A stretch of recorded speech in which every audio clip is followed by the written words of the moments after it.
Di 20k subscriber channel Novel Official, akan adakan giveaway untuk satu orang pemenang. Syaratnya kalian harus subscriber, komen, like, share, supaya kalian bisa terpilih untuk jadi pemenang giveaway. Semoga beruntung bosku. Selamat datang di channel Novel Official. Sebelum kalian mendengarkan novel Pesona Pujaan Hati, jangan lupa like, share, and subscribe. Kalau tidak kusentil jantung kalian. Hehehehe. Tanpa lama-lama lagi langsung saja kita masuk di alur cerita novelnya. Bab 7411 sampai bab 7420. Semuanya terungkap seperti yang diprediksi Charlie. Entitas misterius di dalam tubuhnya sedang membuat kesepakatan diam-diam di dalamnya. Setelah menyerap 90% energi spiritualnya, entitas itu menampilkan segel tangan baru di langit. Kali ini, entitas itu masih menampilkan 16 segel tangan, tetapi lebih rumit dari kemarin. Setelah menghafal semua segel tangan, Charlie mencoba mengeksekusinya sepenuhnya. Namun, yang mengejutkannya, setelah menyelesaikan seluruh rangkaian segel tangan, energi spiritualnya tetap tidak berubah. Ruby dan Reina, yang tidak terburu-buru atau sehebat dirinya, menyelesaikan segel tangan lebih dari semenit kemudian. Dan pengalaman mereka sama, energi spiritual mereka tidak bertambah maupun berkurang, tidak menunjukkan perubahan apapun. Vera bertanya dengan khawatir. Dan setelah mengetahui bahwa segel tangan baru itu tidak efektif, ia pun berpikir keras.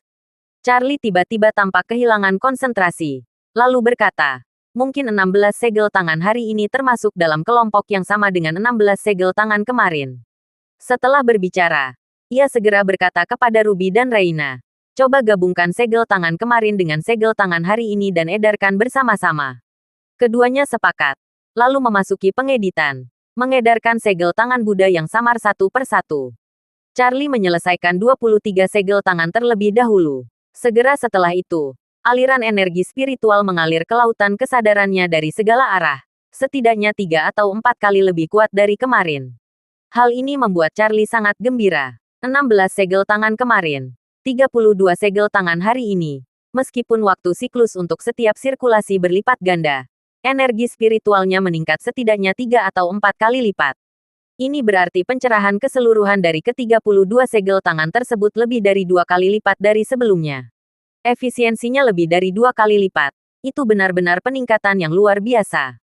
Tentu saja, karena jumlah awalnya sangat kecil, bahkan dengan efisiensi 2 kali lipat, laju perolehan energi spiritual tetap lambat. Namun, hal ini memberi Charlie harapan besar. Jika rangkaian segel tangan ini memiliki lanjutan, jika 16 segel tangan ditambahkan, atau bahkan 36 atau 72, efisiensinya mungkin meningkat 10 kali lipat, atau bahkan puluhan kali lipat.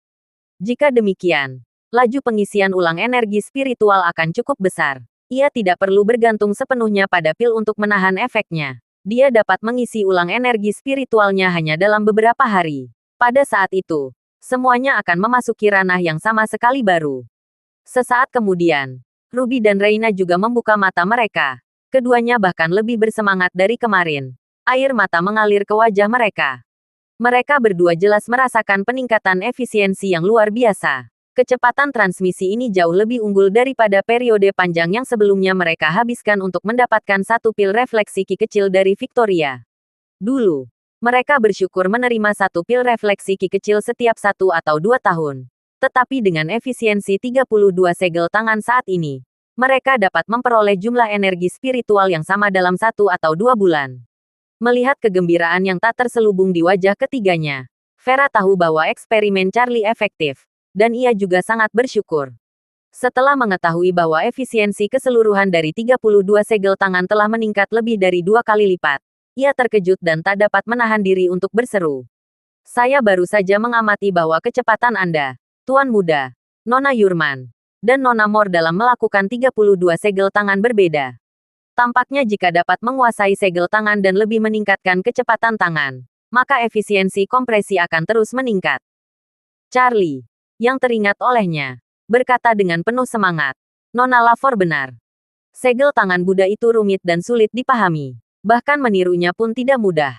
Saya membutuhkan setidaknya 90 detik untuk melakukannya. Namun, segala sesuatu yang tunduk pada hukum, yang dimaksud dengan penjual minyak dengan latihan menjadikan sempurna.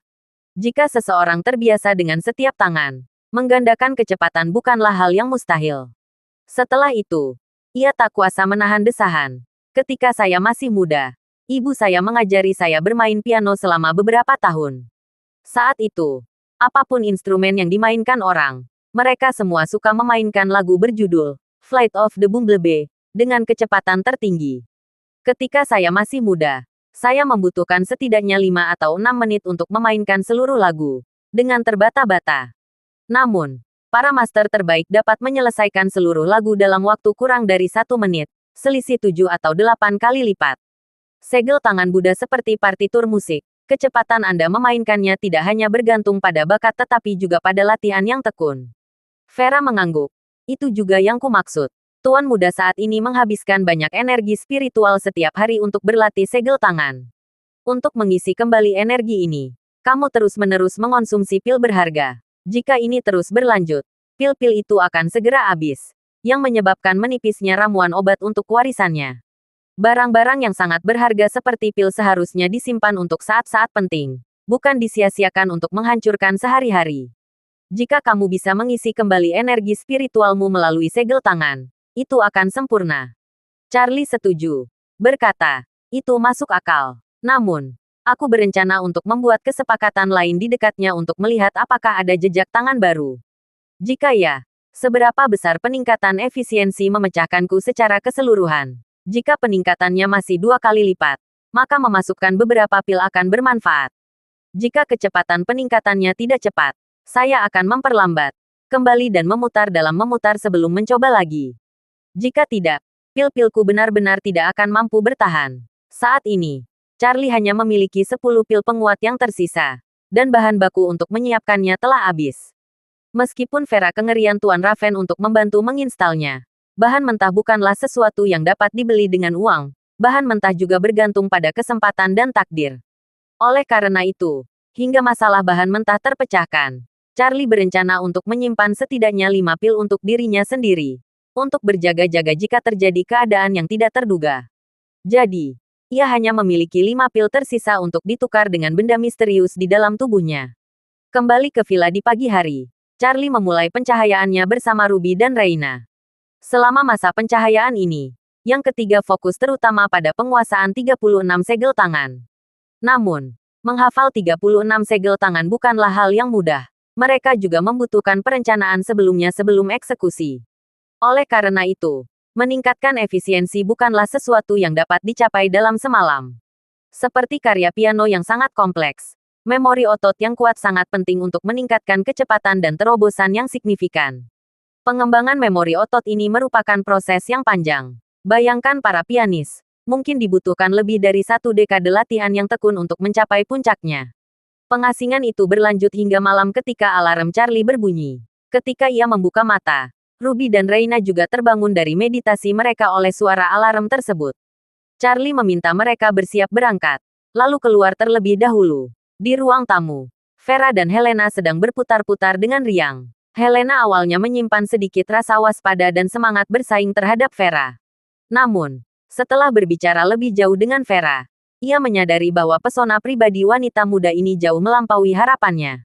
IQ dan EQ-nya tidak hanya luar biasa tinggi, tetapi pengetahuannya juga sangat luas.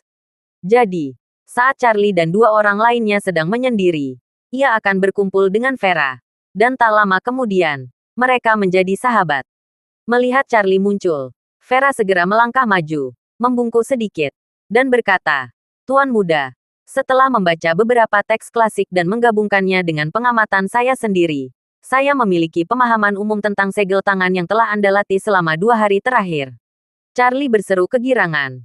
"Nona Lavor, tolong beritahu saya." Vera berkata, "Kalau saya tidak salah, segel tangan yang dikirimkan entitas misterius itu kepada Anda melalui Aurora seharusnya adalah segel tangan asli Buddha Vairocana, yang juga dikenal sebagai Mudra Vairocana." "Segel tangan Buddha Vairocana?" Charlie bertanya. "Dari mana asal-usulnya?" Vera menjelaskan. Segel tangan Buddha Vairocana yang ada saat ini benar-benar berbeda dari segel tangan Buddha Vairocana yang asli. Segel tangan Buddha Vairocana yang asli adalah mudra menggabungkan Buddha Vairocana, segel tangan yang benar-benar memiliki kekuatan magis. Dengan kata lain, Inilah segel tangan yang digunakan dalam praktik Buddha. Namun, segel tangan berkekuatan magis ini perlahan-lahan hilang. Dan yang tersisa menjadi ritual Buddha. Charlie, yang kurang memahami agama, dengan hati rendah bertanya, Nona Lafor, siapakah Buddha Vairocana yang Anda sebutkan ini?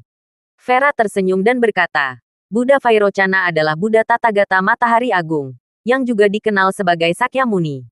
Namun, keduanya tidak sepenuhnya setara. Anda dapat memahami Sakyamuni sebagai tubuh manifestasi Buddha untuk beradaptasi dengan dunia fana. Buddha memiliki 3 tubuh, Dharmakaya, Nirmanakaya, dan Sambhogakaya. Buddha Dharmakaya adalah Buddha Vairocana. Charlie menghela napas. Meskipun Buddhisme dan Taoisme berbeda dalam filosofi dan prinsip mereka, pada akhirnya mereka bertemu di jalur inovatif. Tampaknya legenda pencapaian kesucian bukanlah mitos. Mungkin para bijak di masa lalu benar-benar menciptakan tanah suci kebahagiaan mereka sendiri. Saya tidak pernah membayangkan akan mendapat kehormatan mempelajari rahasia-rahasia Buddhis yang sejati. Sungguh suatu keistimewaan yang luar biasa. Vera mengangguk, berkata dengan khusyuk. Saya telah menjadi seorang Buddhis yang taat sejak kecil. Namun saya belum pernah mendapatkan berkah luar biasa seperti Anda, Tuan Muda. Rupanya Anda benar-benar ditakdirkan untuk Buddhisme. Ruby dan Reina, setelah mendengar ini, langsung meneteskan air mata. Sejak pertama kali melihat jejak tangan itu dari dekat, emosi mereka menjadi sangat rapuh dan sensitif. Mudah menangis hanya karena sedikit rangsangan. Mereka sudah sangat bersyukur atas kesempatan yang diberikan Charlie. Tetapi kini, setelah mengetahui bahwa kesempatan ini mungkin adalah jejak tangan Tathagata Matahari Agung yang tak ternilai harganya, rasa syukur mereka semakin besar. Seumur hidup mereka, mereka tidak pernah membayangkan akan seberuntung ini. Dan semua ini berkat Charlie. Oleh karena itu, kedua wanita itu bergandengan tangan, tergeletak di hadapan Charlie sekali lagi, terisak tak terkendali. Charlie agak jengkel. Keduanya benar-benar kecanduan berlutut. Ingin berlutut kapan saja. Dan ia merasa semakin sulit untuk menahannya. Ia segera melangkah maju untuk membantu mereka berdiri. Tetapi yang mengejutkannya, mereka tidak menunjukkan niat untuk memanfaatkan momentum itu untuk berdiri. Kaki mereka tetap tertekuk membentuk sudut 90 derajat. Ruby kemudian menahan matanya. Berkata, Tuan Wade, Anda mungkin tidak tahu ini. Sejak hari saya mencapai pencerahan, saya bagaikan rumput pembohong yang tak dihapus. Seorang pengemis dalam navigator. Memperoleh teknik teknisi atau satu ramuan saja sama sulitnya dengan naik ke surga. Saya bahkan menyusun diri saya di hadapan Victoria. Bertindak sebagai kaki tangan dan melakukan banyak kejahatan. Nyaris tidak berhasil mendapatkan sedikit sumber daya yang merusak. Namun, sejak bertemu Anda, Tuan Wade, saya belum melakukan apapun yang berharga bagi Anda. Tetapi saya telah menerima begitu banyak kesempatan luar biasa yang Anda berikan kepada saya. Rasa terima kasih di hati saya tak terlukiskan. Saya hanya bisa berkata bahwa saya berharap suatu hari nanti saya dapat memberikan hidup saya untuk Anda, Tuan Wade, untuk membalas kebaikan Anda dengan hidup saya. Pada hari-hari berikutnya, aurora borealis tidak lagi muncul tepat setiap malam. Charlie menunggu seminggu di Kutub Utara, hanya untuk menyaksikan aurora 2 kali. Untuk mendapatkan lebih banyak segel tangan Tathagata Matahari Agung, ia menggunakan total 4 pil penguat.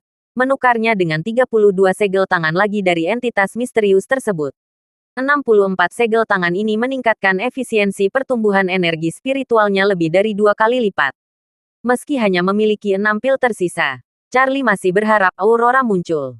Sayangnya, arus hangat dari Atlantik Utara menyebabkan suhu di Eropa Utara bagian utara meningkat pesat, dan salju mulai mencair.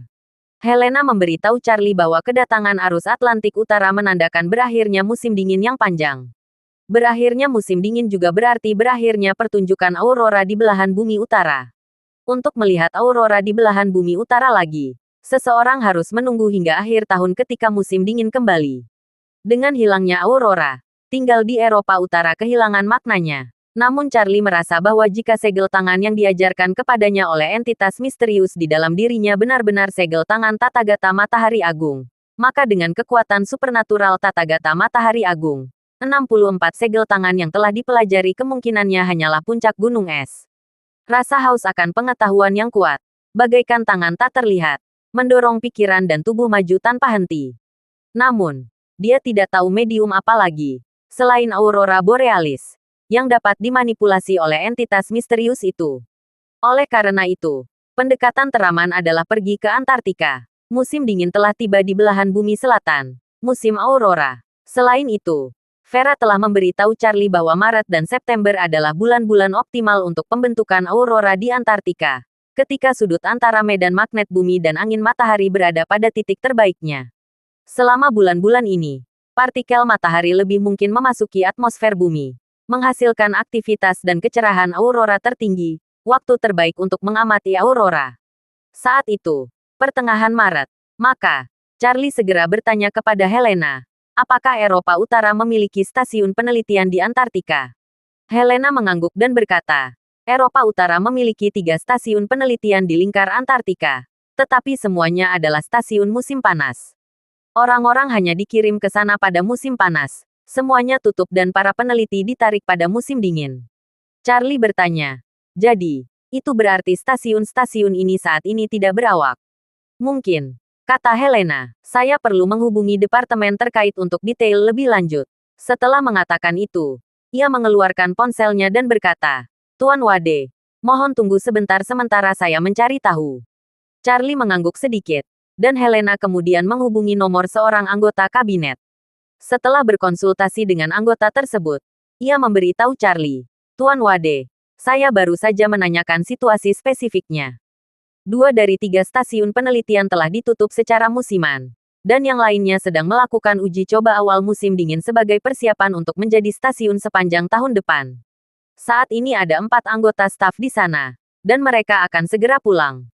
Kapal penelitian kami sedang dalam persiapan di sebuah pelabuhan di Argentina. Beberapa perlengkapan dan peralatan baru perlu diangkut ke stasiun penelitian. Setelah staf menyelesaikan pemasangan dan debugging peralatan, kapal akan meninggalkan Antartika bersama kapal.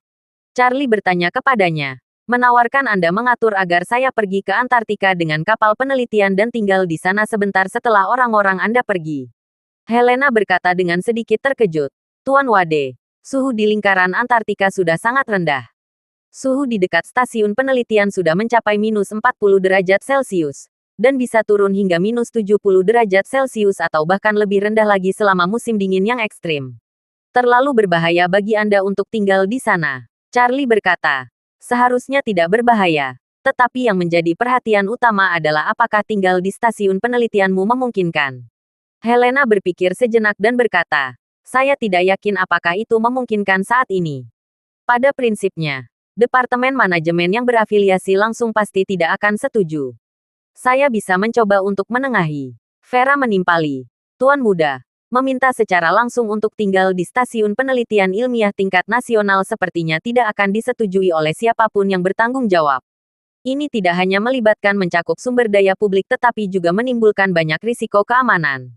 Kemungkinan besar opsi ini tidak akan dibuka melalui jalur normal. Itu benar, desah Charlie. Tapi saat ini musim dingin di Antartika. Iklimnya keras. Dan tanpa tempat tinggal. Hampir mustahil untuk bertahan hidup. Jika saya hampir tidak bisa bertahan, Anda, Nona Yurman, dan Nona Mor mungkin tidak akan mampu. Vera berkata, bagaimana kalau kita mencoba pendekatan yang berbeda? Misalnya, kita bisa minta Helena untuk memberikan penjelasan yang baik agar kita bisa pergi ke Argentina dulu untuk mengikuti kapal penelitian itu. Dengan bilang kita hanya menumpang ke Antartika lalu kembali dengan kapalnya. Seharusnya mudah untuk mengatur seperti itu. Begitu kita di Antartika, kamu bisa menggunakan psikologis untuk membuat mereka menyelesaikan pekerjaan mereka seperti biasa lalu pergi. Diam-diam setuju bahwa kita akan tinggal dan tidak mengumumkannya ke publik. Charlie mengangguk kecil. Itu salah satu caranya. Pokoknya, ayo kita pergi dulu. Helena setuju. Sambil berkata, metode Nona Lafor memang masuk akal. Setelah stasiun penelitian ditutup, hal itu akan terjadi selama waktu yang lama. Selama mereka yang terlibat tidak bicara sembarangan setelah kembali, personel terkait di Tiongkok tidak akan mengetahui detailnya. Lagi pula, ketika stasiun dibuka kembali tahun depan, para peneliti garis depan yang pergi ke sana akan tetap sama. Selama mereka merahasiakannya, tidak akan ada yang tahu. Charlie menjentikkan jarinya. Mulai saja, Helena. Tolong bantu kami berkomunikasi. Kita akan pergi ke Argentina untuk menyusul kapal penelitian itu. Helena mengangguk. Lalu bertanya, Tuan Wade, jika Anda ingin tinggal di sana, Setelah kapal penelitian itu pergi, Anda mungkin harus tinggal di Antartika selama beberapa bulan ke depan. Jika Anda ingin kembali, saya khawatir tidak ada kapal yang bisa menjemput Anda. Tidak apa-apa, kata Charlie. Alasan utamanya adalah untuk menyimpannya secara tertutup. Jika saya tenggelam di dalamnya, beberapa bulan akan berlalu dalam sekejap mata. Setelah mengatakan itu, ia menatap Vera dan berkata, Nona Lafor, lingkungan di Antartika mungkin jauh lebih keras daripada di sini. Mudah untuk masuk tetapi sulit untuk keluar. Apakah Anda mempertimbangkan untuk kembali ke Aurus Hill dulu? Vera menggelengkan kepalanya. Jika aku kembali ke Aurus Hill sendirian, aku pasti akan terus memikirkanmu, Tuan Muda, dan akan sulit berkonsentrasi pada apapun. Lebih baik pergi bersamamu. Selama kamu menyendiri, aku bisa membaca buku dan menulis, aku bisa melakukannya. Helena terkejut. Ia tahu dari kata-kata Vera bahwa ia tidak berusaha menyembunyikan perasaannya terhadap Charlie. Ia juga cukup terkejut bahwa Vera, di usia semuda itu, akan jatuh cinta pada Charlie. Seorang pria yang hampir berusia 30 tahun. Dan ia tidak mengerti mengapa Charlie selalu berada di sisinya. Charlie sendiri memahami ketergantungan Vera padanya. Selama bertahun-tahun, ia memikul semuanya sendirian. Tidak hanya itu, banyak anak yang bergantung padanya. Ia harus kuat dan memikul beban yang berat. Sekarang ia tidak perlu lagi merawat anak-anak angkat itu atau memikul tanggung jawab untuk orang lain. Ia lebih seperti gadis kecil. Terlebih lagi, sekarang setelah ia bisa melindunginya sampai batas tertentu, ia akhirnya bisa menjalani hidup yang lebih santai. Dalam keadaan seperti ini, wajar saja jika dia lebih bergantung padanya. Lebih lagi, ia sendiri merasa akan lebih baik jika Vera bersedia pergi ke Antartika bersamanya. Ia juga memiliki kekhawatiran tersembunyi bahwa Vera mungkin akan menghadapi bahaya jika ia tidak berada di sisinya. Oleh karena itu, ia segera berkata kepada Vera, kalau begitu, Nona Lafor, Anda bisa menyiapkan lebih banyak perlengkapan hidup dan hiburan agar tidak terlalu bosan di wilayah kutub. Helena menimpali. Setelah musim dingin tiba di Antartika, semakin dekat Anda ke kutub selatan, semakin pendek siang hari. Pada bulan Mei, pada dasarnya malam kutub, yang berlangsung selama lebih dari 2 bulan. Hidup di tempat yang dingin, dan selalu gelap pasti sangat suram. Nona Lafor, Anda harus berusaha menghindari penderitaan itu. Vera tampak tak keberatan. Tersenyum sambil berkata, bagaimana mungkin aku merasa bosan menemanimu, Tuan Muda? Jika kamu ingin pergi, maukah kamu? Helena tak menyangka gadis muda itu akan begitu blak-blakan. Dan pertanyaan itu langsung membuatnya tersipu malu. Ya. Lingkaran Antartika sangat dingin, dengan malam kutub yang panjang dan berbulan-bulan tanpa melihat matahari. Siapa yang ingin menghabiskan waktu berbulan-bulan di sana tanpa alasan? Namun, membayangkan menghabiskan beberapa bulan bersama Charlie langsung menghilangkan kesuramannya. Namun, ia juga tahu betul bahwa bagi seorang permaisuri, menghilang dari pandangan rakyatnya selama beberapa hari bukanlah masalah, hanya liburan. Tetapi jika ia menghilang selama berbulan-bulan, bukankah rakyatnya akan menjadi gila? Dengan pemikiran ini, Helena berpikir dengan sedih. Mungkin lebih baik aku turun dari tahta saja. Biarkan siapapun yang ingin menjadi permaisuri mendapatkannya. Aku tidak ingin menjadi permaisuri bahkan untuk sehari pun lebih lama. Bagi Helena, turun tahta itu sederhana. Tetapi bagi keluarga kerajaan Nordik, hal itu pada dasarnya berarti berakhirnya dinasti. Sekarang, dengan tahta di tangan, tidak ada seorang pun yang akan mewarisinya. Jika ia menjual turun tahta tanpa pewaris, hanya ada 2 kemungkinan. Monarki akan berakhir di sana, dan keluarga kerajaan Nordik akan musnah, atau mereka hanya akan meminjam raja dari monarki konstitusional Eropa lainnya. Hal ini umum terjadi sebelum Perang Dunia II, ketika keluarga kerajaan Eropa sebagian besar masih berkerabat. Jika keluarga paman dari pihak ibu telah tiada, bukan hal yang aneh bagi mereka untuk mengirim seorang pemuda untuk mewarisi tahta. Namun sekarang, hubungan menjadi relatif jauh, dan sentimen nasionalis antara orang-orang Eropa tidak lagi seharmonis sebelum perang. Ada prasangka umum terhadap negara lain, yang membuat rakyat sulit menerima anggota keluarga kerajaan negara lain sebagai raja mereka. Memikirkan hal ini, Helena tak dapat menahan diri untuk mengingat poin penting yang selalu ditekankan oleh neneknya. Intinya bukan bahwa ia harus menikahi Charlie atau semacamnya. Intinya adalah ia harus punya anak. Ia tak kuasa menahan desahan dalam hati. Nenek benar, namun juga, keluarga kerajaan membutuhkan pewaris. Melihat Helena merenung, tampak berpikir, Vera tak berdaya menahan diri untuk melangkah maju dan berbisik. Apakah Yang Mulia Ratu juga ingin pergi ke Antartika bersama kami? Helena langsung merasa telah dipermainkan oleh gadis kecil itu. Malu bertemu dengan nakalnya. Ia berkemah canggung. Aku tidak sebebas kalian. Pergi kemanapun kalian mau. Kegiatan keluarga kerajaan hanya libur beberapa hari. Sebentar lagi akan kembali ke berbagai acara dan kunjungan persahabatan ke berbagai negara. Setelah mengatakan ini, ia mendesah pelan. Aku akan menelepon lagi untuk memastikan waktu yang paling tepat bagimu untuk tiba di Argentina. Melihat ketidakhadirannya, Vera terkekeh pelan dan tidak menggodanya lagi. Helena segera menutup teleponnya dan memberitahu kelompok kapal itu. Saya baru saja memeriksa. Penelitian saat ini berada di Ushuaia, Argentina, dan dijadwalkan berangkat dalam 5 hari. Selama semua orang dapat tiba di Ushuaia sebelum keberangkatan, tidak akan ada masalah. Charlie mengangguk dan berkata, kalau begitu saya akan mengoordinasikan penerbangannya. Kami akan berangkat langsung dari Eropa Utara. Ruby tak kuasa menahan diri untuk mengingatkannya. Tuan Wade, jangan lupa, tempat persembunyian perkumpulan penghancuran King berada di sebuah pulau kecil di Amerika Selatan dekat Antartika. Argentina hanyalah batu loncatan untuk menjangkau global mereka. Jika kita langsung ke Argentina, apakah kita tidak akan mudah terjebak? Vera tersenyum dan berkata, Tuan Muda dan saya telah melacak sebuah perusahaan pelayaran yang sebenarnya dikendalikan oleh perkumpulan penghancuran King. Kami menemukan bahwa mereka memang sering memiliki penerbangan ke dan dari Buenos Aires, tetapi Ushuaia tidak pernah disebutkan. Ushuaia terletak di ujung paling selatan Argentina, dan juga titik paling selatan Amerika Selatan. Jaraknya 2 atau 3.000 km dari Buenos Aires. Orang-orang biasanya menggunakannya sebagai titik transit untuk mencapai Antartika. Karena perkumpulan penghancuran King tidak pernah menggunakan Ushuaia, itu membuktikan bahwa tempat persembunyian mereka tidak berada di dekat Ushuaia. Kita akan melewati Buenos Aires dan terbang langsung ke Ushuaia. Itu seharusnya jauh lebih aman. Helena berkata dengan serius. Terbang dari lingkaran Arktik ke lingkaran Antartika mungkin akan memakan waktu setidaknya 20 jam. Penerbangan selama itu sangat jarang. Para penggemar penerbangan sipil pasti penasaran dengan tujuan penerbangan ini dan bahkan mungkin akan membahasnya secara berani. Jadi, Tuan Wade, jika Anda tidak berkenan, saya akan mengatur penerbangannya. Ada kapal penelitian Nordik di Ushuaia. Jadi kami bisa mengumumkan bahwa ini adalah pengiriman darurat sejumlah pasokan khusus yang diperlukan untuk Antartika ke kapal penelitian Ushuaia. Tampaknya lebih masuk akal. Charlie mengangguk dan berkata, kalau begitu, aku akan merepotkanmu untuk mengaturnya.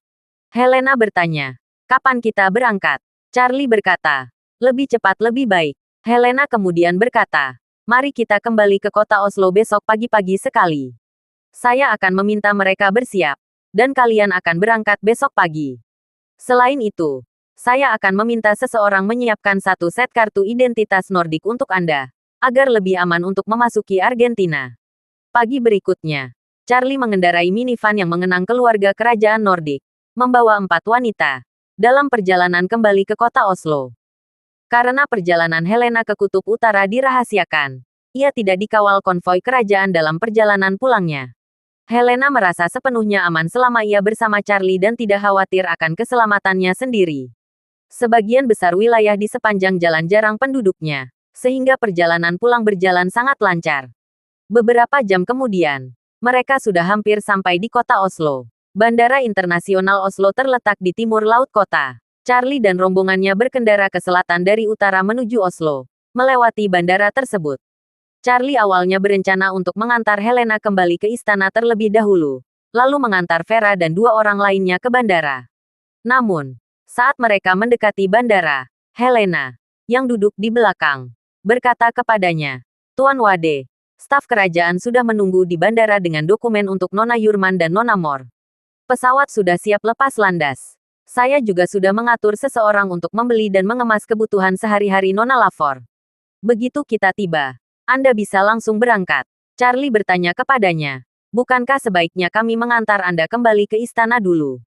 Tidak perlu, kata Helena. Saya tidak bisa menyia-nyiakan waktu kalian berempat karena saya juga bisa pergi ke bandara untuk mengantar Anda. Setelah Anda pergi, saya akan kembali bersama staf kerajaan. Charlie mengangguk kecil. Ini memang lebih masuk akal. Jika tidak, Ia harus pergi ke kota Oslo dulu, mengambil jalan memutar, lalu kembali ke bandara.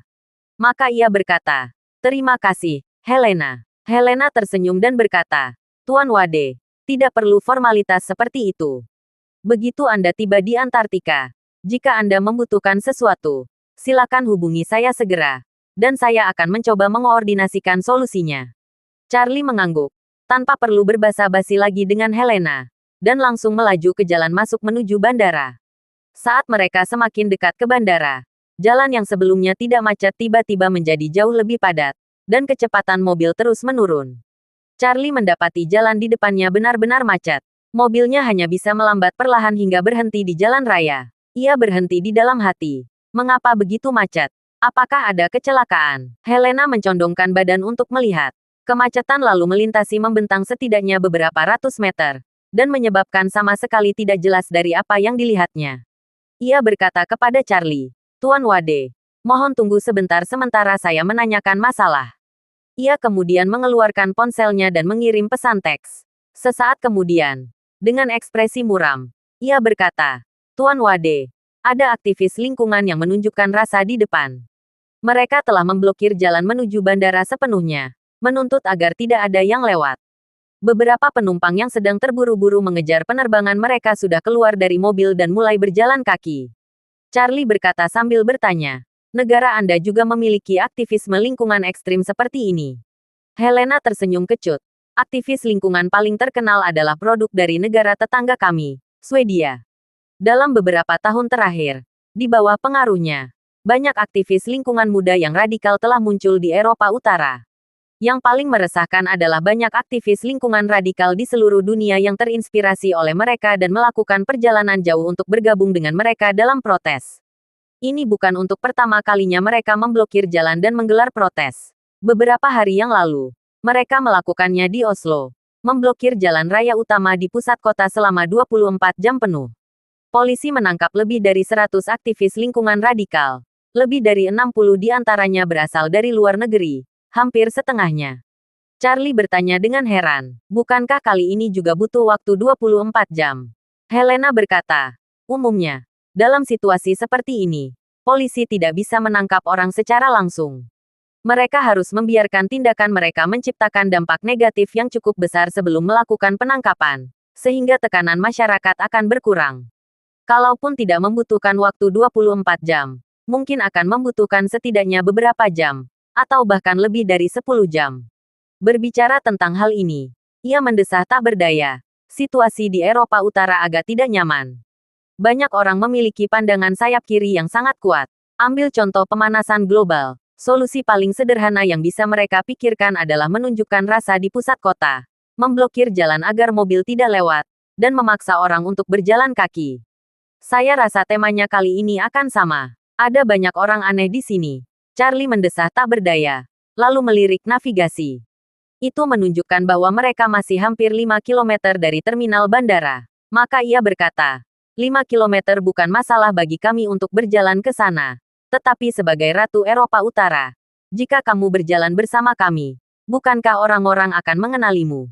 Helena segera menyanggul rambut panjangnya, lalu mengenakan topi ember biru tua yang menutupi seluruh rambutnya. Kemudian ia mengeluarkan masker dan kacamata hitam, sambil tersenyum berkata, "Lihat, orang-orang turun dari bus satu demi satu. Dengan begitu banyak orang yang berjalan, seharusnya tidak ada yang memperhatikanku. Lagi pula, begitu mereka mulai berjalan, sepertinya tidak akan berhenti dalam waktu dekat. Tinggalkan mobilmu di sini, dan aku akan mengatur seseorang untuk datang dan mengambil alih." Charlie mengangguk dan berkata, "Kalau begitu, ayo turun dari bus dan berjalan kaki." Ketika Charlie dan rombongannya keluar dari mobil, banyak orang lain sudah turun. Sebagian besar dari mereka yang mengambil rute ini sedang menuju bandara untuk mengejar penerbangan. Mereka hanya punya waktu 1 atau 2 jam. Beberapa bahkan kurang dari 1 jam sebelum penerbangan mereka. Berlari menuju bandara kini memberi mereka kesempatan untuk mencapai tujuan dalam waktu 1 jam. Sementara menunggu di dalam mobil berisiko ketinggalan penerbangan. Ratusan orang menyeret barang bawaan mereka di tengah kemacetan lalu lintas. Charlie memperhatikan bahwa banyak penduduk setempat tampak tidak terpengaruh oleh situasi tersebut. Berjalan dengan kepala tertunduk, tanpa ekspresi, dan tampak acuh tak acuh. Ketika Charlie mencapai ujung kemacetan, ia melihat ratusan orang dengan berbagai warna kulit dan usia. Mulai dari remaja hingga mereka yang berusia 50-an dan 60. Mereka mengenakan hoodie bertuliskan hentikan pemanasan global. Duduk di tengah jalan sambil memegang berbagai bendera dan spanduk. Beberapa yang tampak seperti pemimpin menghadapi derasnya lalu lintas. Dengan penuh semangat memelihara sesuatu melalui megafon. Menariknya, di antara mereka ada seorang perempuan Asia Timur. Dan teriakannya terdengar paling riuh. Charlie mendengarkan dengan saksama dan menyadari bahwa perempuan itu berteriak dalam bahasa Inggris. Kalian semua adalah penyebab pemanasan global. Kalian adalah penyebab utama mencairnya ekosistem Antartika dan Arktik. Seorang perempuan kulit putih lainnya ikut berteriak. Benar, anak-anak penguin Arktik kehilangan habitatnya. Dan itu semua salah manusia kalian yang egois. Kalian mengendarai mobil, mengeluarkan karbon dioksida dalam jumlah besar ke atmosfer. Apa kalian tidak malu? Charlie mengerutkan kening dan bertanya kepada Vera. Tidak ada penguin di Arktik, kan? Vera tersenyum dan berkata, seharusnya tidak ada. Sekitar 100 tahun yang lalu, seseorang mencoba membawa penguin dari Antartika ke Arktik. Tetapi karena berbagai alasan, populasinya tidak bertahan hidup secara stabil. Charlie menghela nafas. Orang seperti ini bertindak sebagai lawan lingkungan. Apakah itu berputar? Vera tersenyum dan berkata, pikirkanlah dari sudut pandang lain, Tuan Muda. Siapapun yang bermoral dan berpengetahuan luas tidak akan pernah melakukan hal kekanak-kanakan seperti itu. Itu benar. Charlie menenangkan kepalanya tanpa daya. Ia merasa proses berpikir kaum kiri jauh di barat agak sulit dipahami. Pada saat itu, seorang pria parubaya berjas melangkah maju dan berkata, kalaupun kamu tidak mengizinkan mobil berbahan bakar bensin lewat, setidaknya biarkan mobil listrik lewat, kan? Aku mengendarai Tesla. Kalaupun kalian pikir mobil menyebabkan pemanasan global, itu tidak termasuk mobil listrik. Seorang pemuda dengan megafon membalas dengan marah. Yang paling kubenci adalah kalian orang-orang munafik yang mengendarai mobil listrik.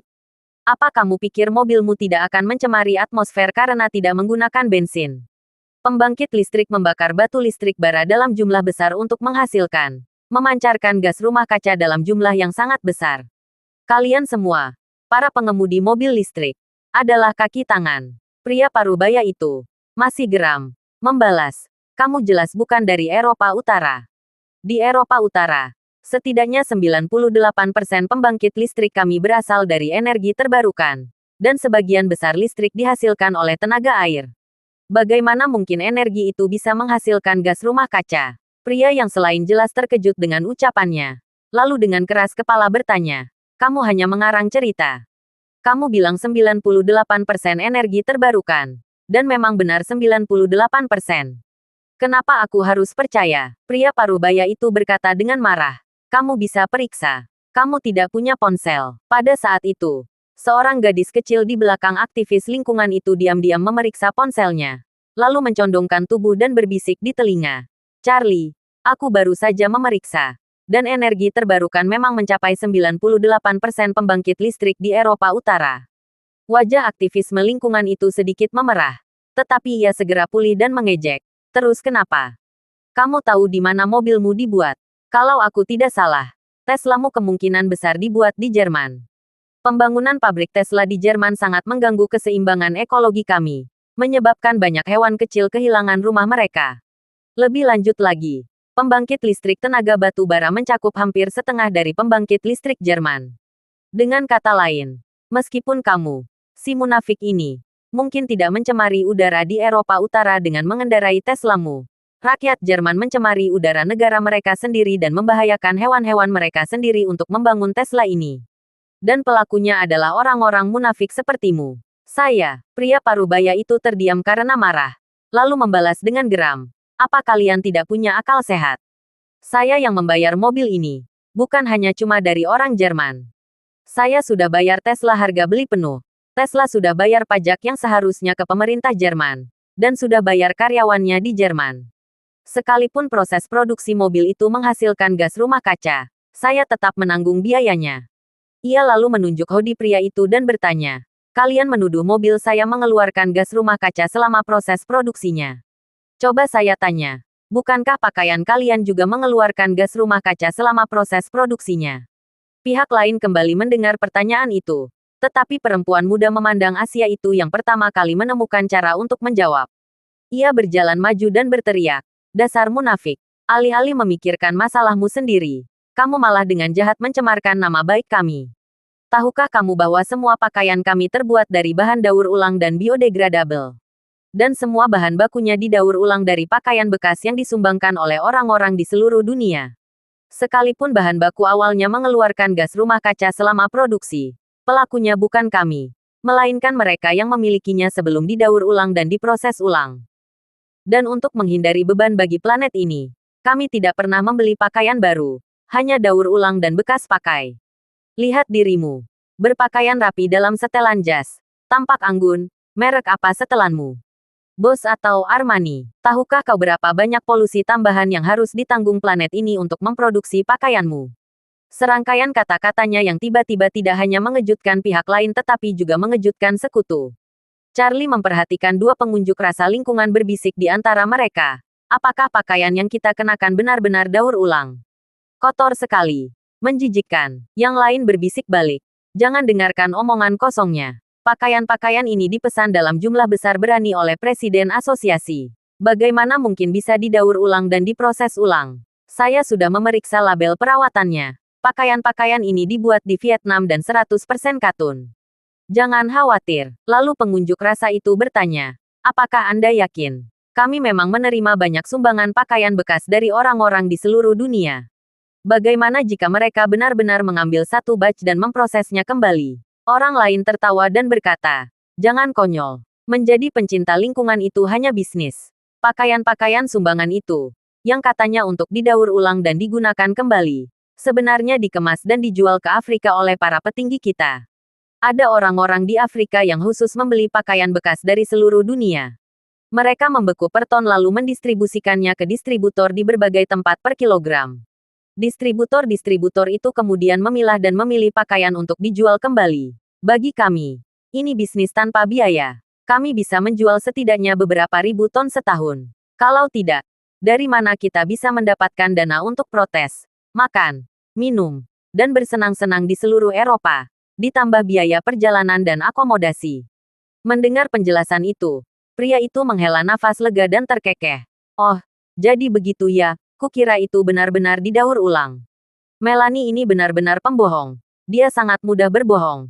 Dan pikirannya bekerja sangat cepat. Orang itu mengangguk dan berbisik. Melanie Giggins ini baru terbentuk dalam waktu kurang dari setengah tahun. Dan dia sudah berada di level inti. Bagaimana cara memperkuatnya? Temukan lebih banyak. Game keluarga. Semua berkat lidah peraknya. Wanita ini bisa mengubah hitam menjadi putih. Dan putih menjadi hijau. Wakil Presiden sangat mengaguminya. Dan kesempurnaan ini hanyalah aksi publisitas untuknya. Seseorang diam-diam menyiarkannya langsung di YouTube. Setelah ini, dia pasti akan terkenal. Pria itu tersentak. Ada yang menyiarkannya langsung. Tentu saja. Kata orang itu. Kami memiliki orang-orang yang melakukan streaming langsung dan merekam setiap acara yang kami selenggarakan. Kami juga memiliki tim profesional yang menangani pasca produksi dan penyuntingan. Dan di antara mereka yang kami soroti, ada informan kami yang merekam dari sudut pandang orang lain. Hanya dengan cara inilah kami dapat menciptakan kehebohan Bold. Ingat, meskipun kami mengadakan protes secara luring, kami sebenarnya melakukannya untuk audiens Bold. Orang itu mengangguk dan bertanya, apa yang dilakukan Melanie sebelumnya? Orang lain terkekeh dan berkata, begini, sebelum bergabung dengan kami, dia adalah seorang fotografer amatir otodidak di Tiongkok, memahaminya. Dia bahkan tidak mampu membeli kamera profesional. Jadi dia membeli kamera bekas. Dia mengambil puluhan ribu foto setahun dan mengunggahnya dengan berani. Tetapi setelah beberapa tahun, dia hanya memiliki 2 atau 3 ribu pengikut. Dia tidak memiliki pekerjaan tetap dan tidak bisa mendapatkan pekerjaan komersial apapun. Dia seorang pecundang, hampir tidak mampu memenuhi kebutuhan hidup. Kemudian dia melihat aktivis lingkungan itu menjadi populer. Dan dia ingin terjun ke bidang ini juga, untuk menjadi seorang influencer lingkungan. Awalnya, dia protes di Asia, tapi tidak ada yang memperhatikannya. Kemudian dia pergi ke AS dengan visa turis untuk menunjukkan rasa di sana, tetapi dia memiliki semacam masalah mental. Dia pergi ke Texas dan menghentikan sebuah truk pickup, hampir ditembak mati oleh seorang pekerja di sana. Dan saking takutnya dia terbang ke Eropa dalam semalam. Tanpa diduga, dia berkembang pesat di sana. Pada titik ini, pria itu mendesah pelan. Berkata, orang seperti dia hanya punya masa depan di Eropa. Di Amerika, dia pasti sudah lama mati. Charlie mendengarkan percakapan mereka dan mendesah dalam hati. Orang-orang ini tampaknya bukan pecinta lingkungan yang serius. Mereka semua memiliki motif egois masing-masing. Pada saat ini, pria yang mengendarai Tesla di tengah kerumunan telah dikalahkan oleh Melanie dan hanya bisa menyeret kopernya. Berniat berjalan kaki ke bandara. Melihat sosoknya yang berantakan, Melanie berteriak di belakangnya. Tuan yang mengendarai Tesla, harap ingat. Perlindungan lingkungan bukan hanya tentang keselamatan atau membeli mobil listrik. Anda harus benar-benar menghormati alam dan memiliki belas kasih yang tulus kepada hewan-hewan yang telah kehilangan rumah dan bahkan nyawa mereka akibat pemanasan global. Para pengunjuk rasa terpesona oleh kefasihan dan persuasif Melanie. Dan sorak-sorai pun meledak. Melanie berdiri dengan anggun di tengah keramaian. Baru setelah bergabung dengan kelompok ini ia menemukan bakatnya yang sebenarnya. Bakatnya bukanlah fotografi atau manajemen media sosial, melainkan melabeli orang lain dan menggunakan lidahnya yang licik untuk menjelek-jelekkan mereka. Ia selalu menemukan cara paling efektif untuk menyerang, membuat lawan-lawannya tak berdaya. Ini adalah sesuatu yang ingin ia lakukan sebelumnya tetapi tidak berani. Karena ia kekurangan uang, kekuasaan, dan pengaruh. Menyerang orang lain secara gegabah akan dengan mudah mengundang reservasi atau bahkan serangan terhadap dirinya sendiri. Namun setelah bergabung dengan organisasi lingkungan, ia tidak hanya mendapatkan banyak sekutu yang akan membelanya, tetapi yang lebih penting, ia menemukan landasan moral yang tinggi. Dengan keuntungan ganda ini, ia tidak akan takut menghadapi pemilik Tesla di Eropa Utara, atau bahkan Trump di Amerika. Saat Melanie sedang menikmati sorak-sorai dan kegembiraan kemenangan, seorang wanita tua berpenampilan Asia mendekatinya dari kerumunan dan dengan hati-hati bertanya, "Nona, Anda orang Tiongkok, kan?" Melanie mengangguk dan bertanya, "Ada apa? Ada masalah?" Wanita tua itu lega melihat Melanie mengakui bahwa ia orang Tiongkok. Memohon, "Begini, Nona, penerbangan saya berangkat 1 jam lagi. Suami saya sakit parah di Tiongkok dan dirawat di rumah sakit. Saya harus segera kembali untuk menjenguknya. Jika saya ketinggalan penerbangan ini, paling cepat saya bisa naik besok. Jadi tolong, biarkan taksi saya mengantar saya ke bandara." "Mana mungkin," Melanie menolak dengan tegas. "Perlindungan lingkungan adalah misi kami. Kami memperlakukan semua orang sama, siapapun Anda atau apapun keadaan khusus Anda." Tidak ada yang menyampaikan, "Jika Anda terburu-buru mengejar penerbangan, segeralah ke bandara. Kami tidak bisa memberikan perlakuan khusus." Wanita tua itu menahan air matanya. Berkata, "Saya sudah 80 tahun. Anda ingin saya mengkompromikan ke bandara? Jangankan 1 jam. 2 jam pun mungkin tidak cukup. Dan boarding dimulai setengah jam sebelum lepas landas. Selain mengemudi, tidak ada cara lain untuk tiba tepat waktu." Melanie mengangkat bahu. "Kalau begitu, itu bukan masalah saya. Kami bekerja untuk kebaikan seluruh umat manusia dan hewan di seluruh dunia. Untuk kebaikan bumi dan dunia. Masalah pribadi Anda hanyalah setetes air di lautan dibandingkan dengan ini. Saya ingin mengatasinya." Lalu, Melanie menambahkan, "Ngomong-ngomong, tahukah kamu kenapa kami memblokir jalan khusus ini di kota Oslo? Mengingat banyaknya jalan. Sejujurnya, itu karena pesawat terbang adalah penyebab utama emisi gas rumah kaca. Untuk menghemat waktu, kalian terbang ke seluruh dunia, melepaskan karbon dioksida dalam jumlah besar ke atmosfer setiap kali terbang."